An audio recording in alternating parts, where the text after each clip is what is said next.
Buenas tardes, bienvenidos a miércoles de conversatorio. En esta ocasión estaremos platicando, como ya les había dicho en la ocasión pasada, sobre el arte contemporáneo y algunas diferencias muy puntuales entre el arte moderno y el arte contemporáneo.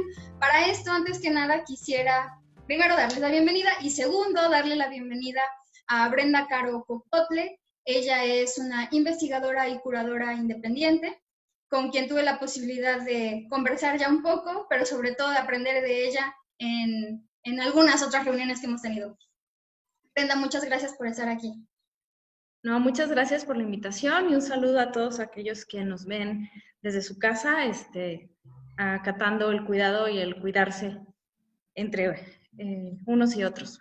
Completamente. Bien, había yo iniciado en el episodio anterior, había comentado, en este íbamos a debatir un poco, comentar un poco, ¿qué es esto del arte moderno y cuáles serán las diferencias puntuales que nosotros podremos observar respecto al arte contemporáneo? Para ello, propongo que comentemos un poco sobre qué es aquello que entenderemos por arte moderno en este contexto. No sé si gustas iniciar o yo. Sí, bueno, pues lo primero que tenemos, que creo que es importante que comentemos, es que la noción de arte moderno sobre todo es una noción de carácter historiográfico, es decir, es un concepto que nos sirve para poder entender un esquema, un paradigma de ideas, de modos de entender el arte, de modos de producir el arte, de instituciones alrededor del arte, que desde un punto de vista, digamos, como ver hacia atrás, nos permite entender como ese paradigma y es lo que actualmente entendemos como arte moderno. El arte moderno engloba, digamos, si nosotros lo queremos como situar en un periodo de tiempo, estamos hablando del arte que se produce desde fines del siglo XIX hasta más o menos 1970. Realmente lo que va a caracterizar sobre todo eso que denominamos arte moderno es un momento en el cual primero está cambiando muchísimo el mundo, hay un periodo de industrialización, está el surgimiento de estados nacionales, hay también una creencia en la industria, en la técnica y también una mirada hacia los aspectos críticos que estos mismos fenómenos detonan. Y eso implicó o llevó a que la producción artística, que hasta ese momento sobre todo se realizaba dentro de un contexto que era la academia pues era digamos como la escuela de arte que patrocinaba el Estado, entonces todo el mundo el que quería ser artista tenía que entrar a la academia y la academia además tenía clasificado como los géneros que eran considerados que se tenían para ser considerados que era arte, entonces había que pintar escenas heroicas o mitológicas, había que pintar paisajes, había que hacer cierto tipo de esculturas, se tenían que seguir ciertas reglas.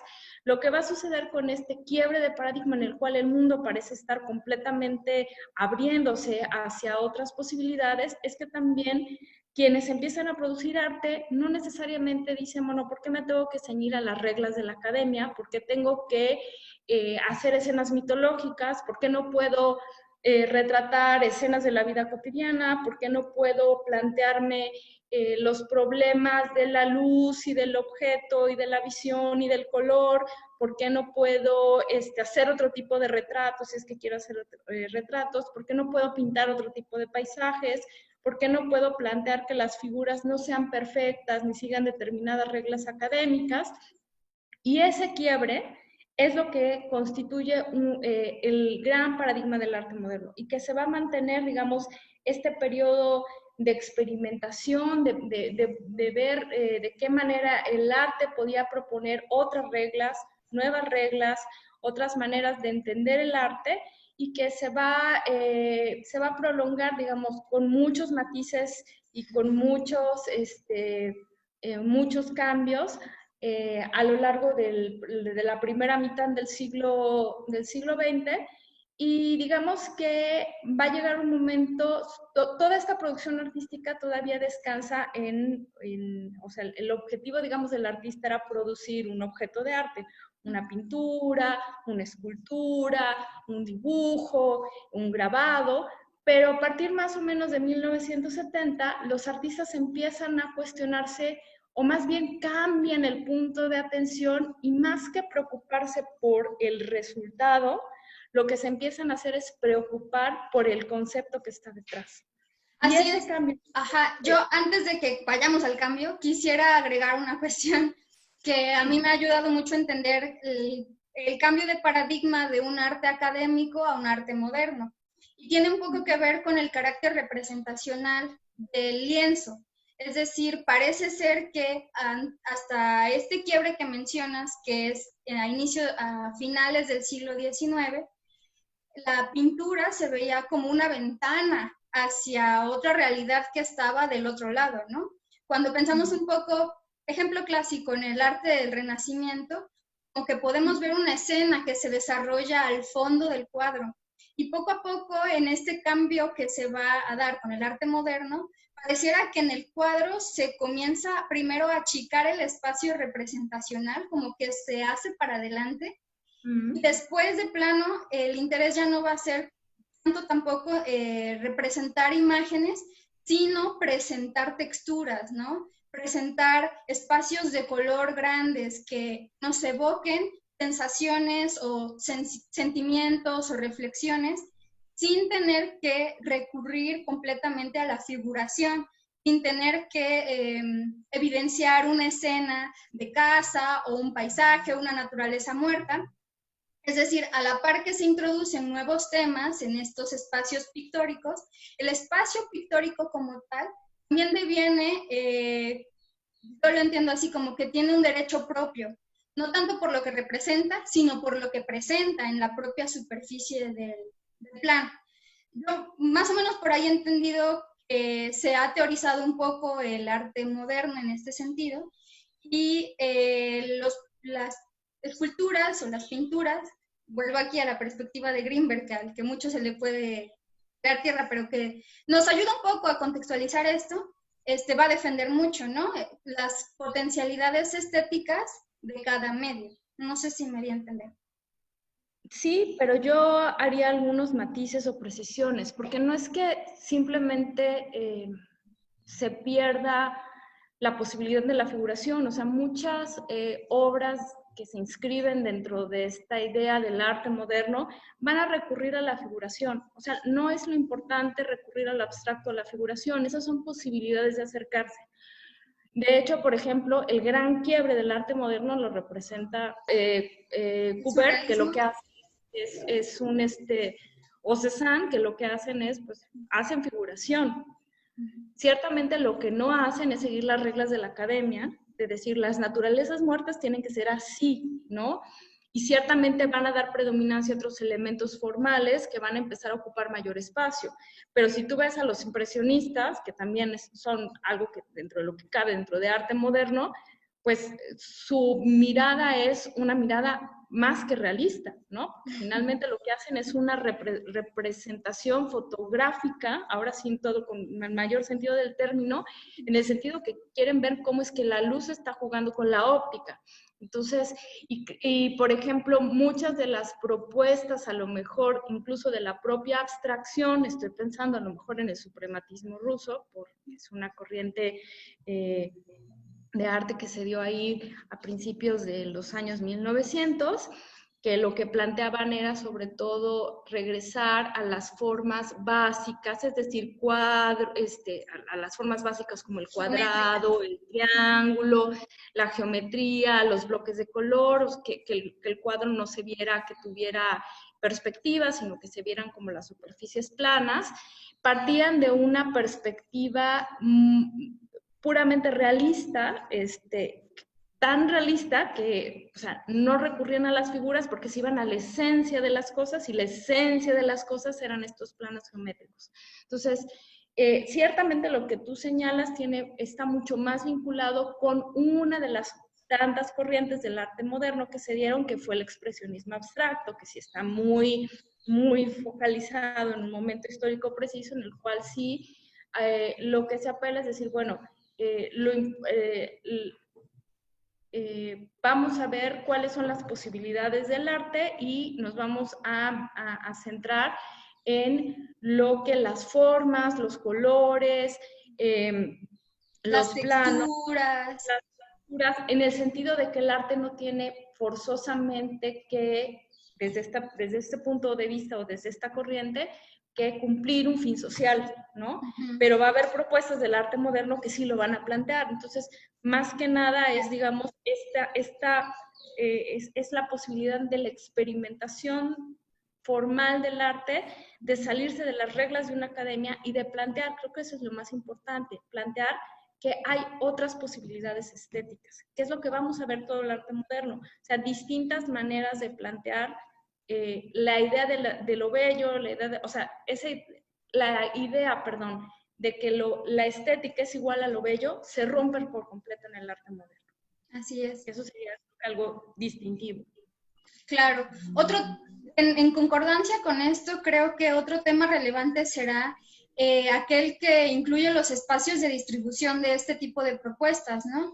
Al final del día, yo considero que todo programa estético tiene también por fondo una serie de instituciones y agentes que le dan cuerpo y que le dan forma. Pienso un poco, sigo con mi vertiente quizá demasiado estadounidense, ¿no? En este arte formalista que en buena medida era sustentado y financiado por Peggy Guggenheim, por ejemplo, ¿no? Y hay muchísimos estudios alrededor de cómo ella, junto con el teórico y crítico del momento, ayudaron a construir un modelo y un paradigma de este tipo de arte no representacional que en aquella época también hablaba de una condición política en la que se encontraba el mundo, ¿no? Frente a esta supuesta idea de pedagogía y de función social del arte tan expresada en las producciones de la URSS, se ponía otro tipo de producción y de programa ideológico, también político y económico, a través de esta reivindicación de los ideales de libertad expresiva en su totalidad, ¿no? De la obra de arte financiada por estadounidenses y que respondía a un programa político. Pero bueno, yo creo que como que ya me fui del tema, más bien la idea era hablar un poco sobre el papel del museo y sobre la experiencia estética que estos museos buscaban garantizar al público o a la audiencia. Bueno, como te decía, o sea, cuando hablemos siempre de esta idea de arte moderno, tenemos que entenderla como este paradigma de ideas o de cosas que además no son lineales, sino que se van dando a lo largo del tiempo y van cambiando y tienen sus matices. Lo cierto es que cuando se empiezan a plantear estos quiebres con la idea de cómo crear arte y qué era lo que era considerado como arte, también llevó o sea, llevó a cambios en los lugares donde tenemos acceso a este arte. La academia antes pues era el espacio en el cual no solo podías formarte como artista, sino había acceso al arte, ¿no? A través de los salones, que los salones, para todo el público que nos está viendo y que a lo mejor no está, dice, oye, ¿qué es eso de salones? Imagínense ustedes que era como, un poco como la Expo Bebé, algo así, pero en chiquito, en los cuales, como la graduación de los muchachos, y en los cuales presentaban los cuadros, y la gente, que no era toda la gente, pero digamos que un sector importante de la población, vamos a hablar de una clase media burguesa, una clase que tenía, digamos, un mejor nivel económico, también tenía aristocrática. Claro, tenía acceso y podía ver.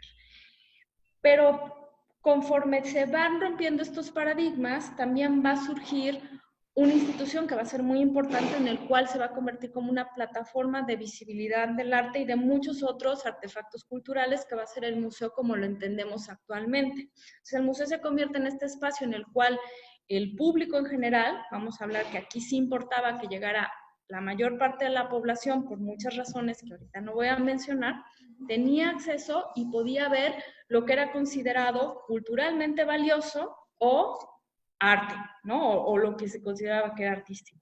Entonces, este fue una primera gran ruptura y fue muy importante, pero paralelo a ello, pues también, igual como estos artistas que estaban intentando crear otros discursos, pues también como no entraban en la academia, pues empezaron a generar sus propios espacios desde los cuales podían mostrar sus cuadros, y eso poco a poco empezó a generar las condiciones para el surgimiento de espacios que se fueron especializando cada vez más y que van a mutar poco a poco en lo que actualmente conocemos como galerías, entendiendo galerías no como, por ejemplo, la Galería de Arte Contemporáneo, que es un espacio abierto y público en el cual principalmente lo que se hace es exhibir arte, sino más bien galerías en el otro sentido, en el cual son espacios en los cuales la gente puede comprar arte. Entonces, los artistas exponían y tenían la posibilidad de poner en venta su obra.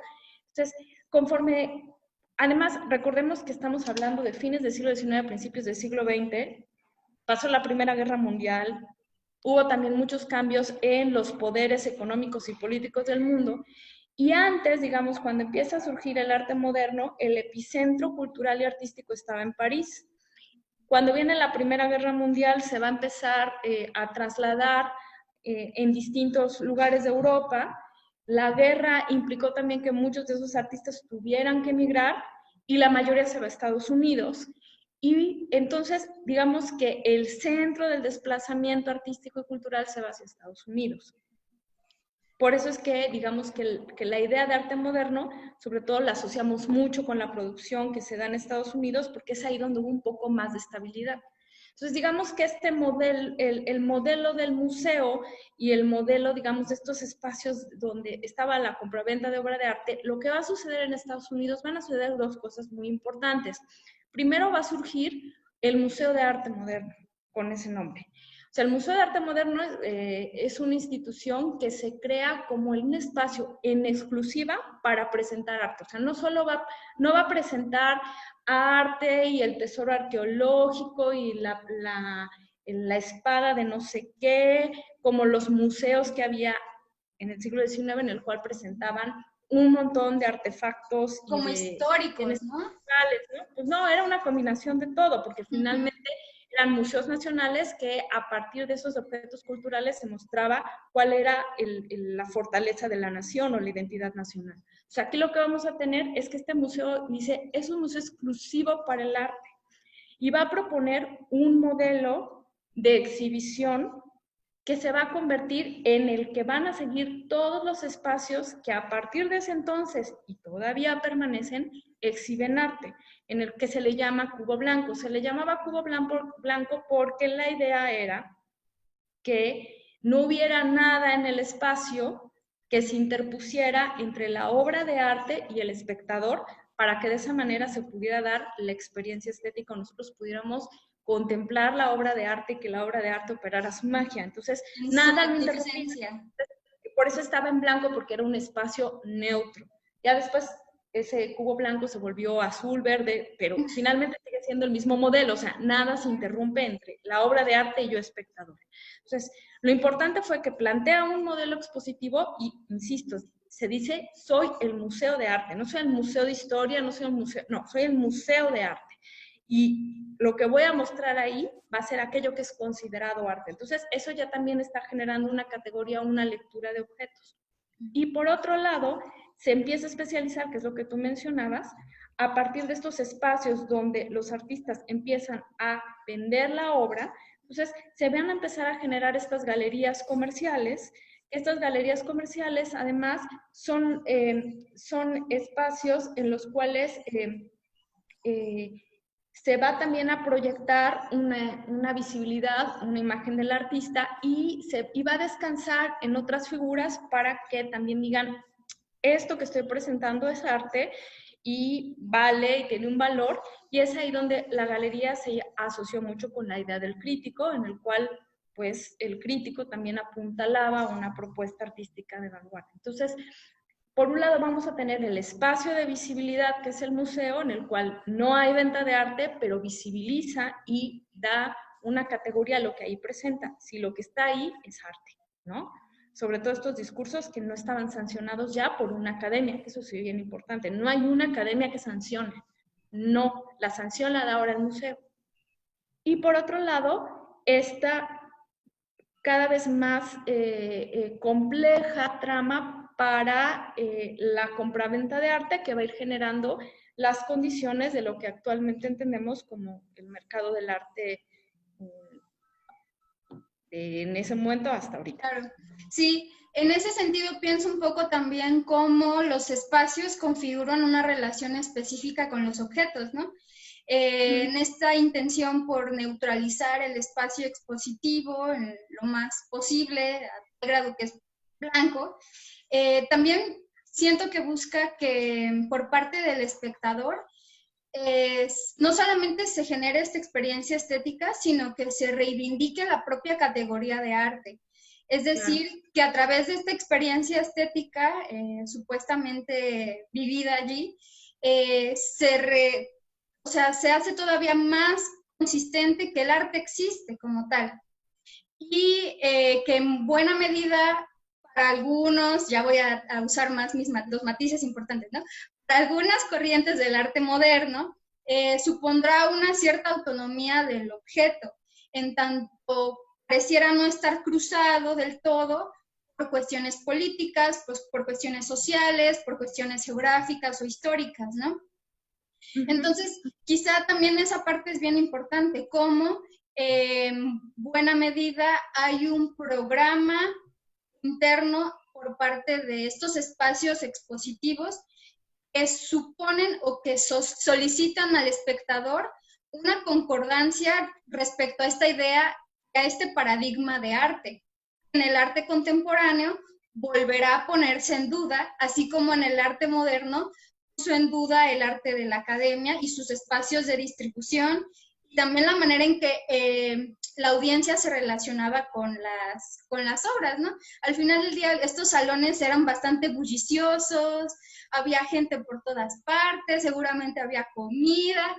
Cuando visitamos un museo que es tan aséptico en muchas cosas, no se puede ni siquiera hablar, no podemos tocar las obras, no podemos hacer muchas de estas cuestiones, ¿no? En otro momento sí se podían realizar en estos espacios expositivos. Creo que eso también es interesante, como al interior del museo las relaciones entre los humanos y las relaciones de los humanos con los objetos son distintas. Sí, aunque ahí tenemos que remitirnos a la historia propia de los museos y va más allá del museo de arte. O sea, en general el museo del siglo XIX, o cuando surge la idea de museo moderno, básicamente, o como entendemos el museo, fueron finalmente un espacio, como ya dije, para mostrar una identidad nacional y una fortaleza nacional, porque pues, estamos hablando del periodo de surgimiento de los estados nacionales. Y por otro lado, fueron espacios de disciplina y visibilización, es decir, el hecho de que muchas de las reglas que actualmente operan en los museos, hay reglas que obedecen a cuestiones de conservación de las piezas, ¿no?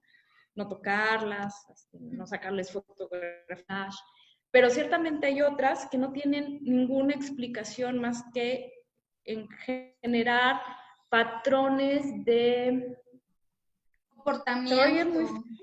pero de comportamiento de disciplina social, ¿no? Para generar una especie de disciplina social, porque además al museo iba a saber, pero a ser visto, ¿me explico? De hecho, digo, ahorita nos es como muy raro pensar en ir al museo con el vestido, con mis mejores garras, ¿no? Pero en el siglo XIX, sobre todo cuando había un día a la semana que se abría para la clase obrera, pues iba muy arreglado. O sea, era el día que se iba a la iglesia, por lo general, o a los servicios religiosos, y después se iba al museo, ¿no? Y pues se iba bien vestido, porque ibas a ser visto y a ver. Pero también se introducían o se empiezan a introducir estas reglas de disciplina social o de reglas de comportamiento, entre las cuales está, tienes que hablar en silencio, que no tiene ninguna explicación, ¿no? Y el sentido pedagógico del museo, ¿no? Lo que sucede un poco, digamos que eso se hereda de la estructura del museo y obviamente eso pasa al museo de arte, ¿no? O sea, el museo de arte también sigue, digamos, estas mismas reglas en las cuales no grito, no empujo y demás, porque quedan, digamos, afianzadas al origen mismo de la institución. Lo que es interesante en el museo de arte, como tú lo señalaste, es suponer, o sea, que lo que estamos viendo ahí es arte. O sea, si está ahí es arte, si está en el museo es arte. Y lo que implica entonces es que, o lo que supone es que, como bien lo señalaste, en el paradigma de la modernidad, son las relaciones entre los planos formales, por ejemplo, el color, la línea, la profundidad, eh, eh, la ausencia o presencia de la figuración, lo que con el discurso estético y lo que le da el valor o lo que hace que la obra artística sea arte. No es que no esté cruzada de todos esos otros discursos, pero vamos como ya lo señalaste, en ese momento no están enunciando de manera explícita que el museo tiene un sentido político, que la guía tiene un sentido político comercial, que la producción artística no es ajena de ideología. En ese momento, digo, sí va a haber artistas que lo propongan, pero aquí digamos que el paradigma que se supone es que el objeto artístico genera estas relaciones a través de sus elementos formales y genera estético y el espectador puede acceder a ese discurso estético a la hora en que se enfrenta a la obra de arte a través del museo, ¿no? Como tal.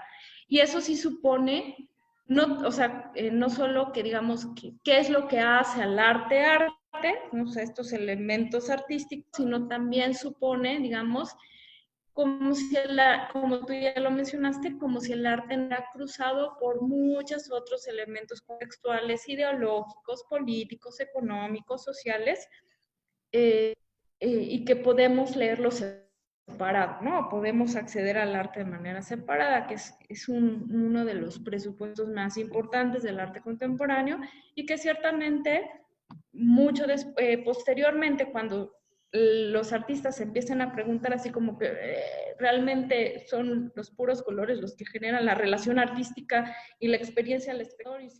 Brenda, creo que esos temas son muy importantes, son muy relevantes y nos permitirán en el próximo episodio dar el salto del arte moderno al arte contemporáneo, volviendo a hablar sobre los agentes que están allí jugando, los espacios de distribución, las relaciones de poder, la idea nueva de arte que va a generar a lo largo del desarrollo del arte contemporáneo, entre otras cosas. No sé cómo tú lo veas. Sí, claro que sí. Bien, Brenda, yo creo que por este momento, por esta ocasión, hemos cubierto de manera pertinente el tema. No me queda más que agradecerte. No sé si tengas algún comentario final. No, pues, salvo que invitarlos al público que nos ve desde sus casas, que nos acompañen, que te acompañen en el próximo. Si ustedes tienen ganas de conocer un poquito más sobre el arte moderno, hay muchos recursos, ahorita que, bueno, ahorita no podemos asistir a bibliotecas, pero hay muchos recursos en línea interesantes en los cuales ustedes pueden acceder para, pues, empaparse un poco más, darle un vistazo, por ejemplo, a lo que proponían los impresionistas, los posimpresionistas, los fauvistas, los que estuvieron en los distintos movimientos de vanguardia, como el dadaísmo, el surrealismo, el suprematismo, lo que proponían los de la Bauhaus, o los que proponían los del Stil, o lo que se proponía aquí en México con los simbolistas, o las propuestas propiamente de expresionismo abstracto. Y bueno, yo sé que en otro episodio se tendrá oportunidad de hablar del arte moderno de México, o del arte moderno que se produjo en México, que es riquísimo y es maravilloso. Verdaderamente, sí, por todo lo que implicó en términos estéticos y por lo que cuenta también de nuestro contexto sociocultural. Sin duda alguna, seguramente lo abordaremos, no, lo tendremos que abordar en otro momento porque es vastísimo y muy importante para nosotros como mexicanos además. Bien, yo no tengo más que darte las gracias, Brenda, por estar aquí, por acompañarme y invitarlos a que nos sigan en nuestros miércoles a las 6 de la tarde. En la próxima semana hablaremos sobre el arte contemporáneo. Ahora sí, ya vamos por fin a introducirnos en el tema. No me queda más que despedirme y nos vemos pronto. Cuídense mucho.